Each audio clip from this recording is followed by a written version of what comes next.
Welcome. Today we're going to show you how to add the media to your web page. Now, when I mean media, I would mean image, audio, and video. But for today, we're just going to show you how to do um, pictures, so images. And we're going to replace the logo. We're going to place a logo in this box here. We're going to place an image in this box here. And that's essentially what we're going to do in this lesson. So, the first thing we need to do is get the code for an image. So I'm going to go to my notes, and in my notes, you have the code to make an image. So I copied that.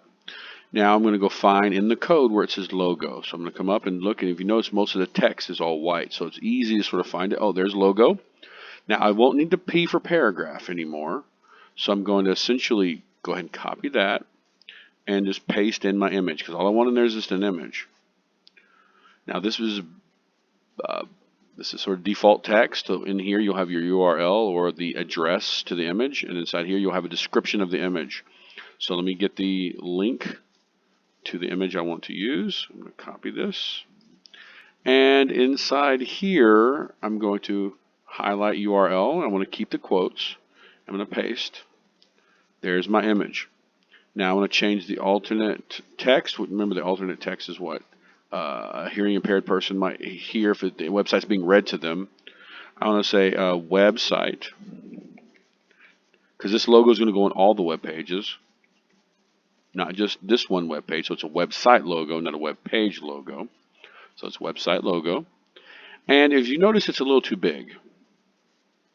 We wanted this entire part here to be pretty small, and I think 250 would be reasonable. So let's see what we're going to do here. I'm going to just go ahead and copy this. And I believe the numbers we use down here is 250. That's a good size, or maybe 150. So let's play with it and see what we want to do. So I'm going to copy this width equals, because that is going to be the same thing that we can use for images. So inside the image, this code here, inside the parentheses, or inside this, I'm going to space, and now it's going to be outside the parentheses. Not parentheses, sorry, quotes. I'm going to paste it here. And as you notice, it's going to be very big, because I'm actually made it bigger because I said I want the width to be 800. But what I want to do is shrink it. So I want the width to be 150 pixels. So there you go. It's a lot smaller now. But if you notice, the cell itself is a lot bigger. So what I want to do is I'm going to copy and paste this again, and I want to make the cell smaller. And the reason why is because if we're going to make sure this is centered, it needs to be centered in this whole space here, because we're going to eventually take it where they can't see that. So right now it's centered here. I want it to be centered between these 2 points, not between these 2 points.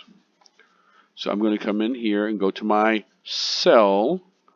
I want this individual cell for this image, which is here. I want it to be 150. So now the image and the cell are the same width. And the image itself scaled its length and width proportionally. So it's not going to be warped out of proportion. Now we need to add an image down here where I have image blocked out. So I'm finding, oh, there's the image. And again, we do not need the P's. So let me come over and copy the information. I'm going to come here where the image is. Get rid of the paragraphs also. I won't need those anymore. And if you notice here, it's 250 width. We've already stated we want this to be 250. So let's see if our image is bigger than 250. I have copied an interesting image of a bear, and I'm going to paste that in here. And I'm going to change the alternate image to Happy Bear. Happy Bear. And if you notice, it's bigger than the 250. Because even though I said I want it to be 250, the image is bigger, so it's pushing it out. So what I need to do is now shrink the image. And the good thing about this is I was able to block this out and say I really want it to be this width. And then later I can come back in and make adjustments. Sometimes if you start with the image, you're not quite sure how to make it work right as far as your overall look. But by determining we wanted it 250 before, I can easily come back in and say, okay, now I'm going to do the same thing. I'm going to come after Happy Bear, paste it 250. It's going to shrink that image down, and there you go.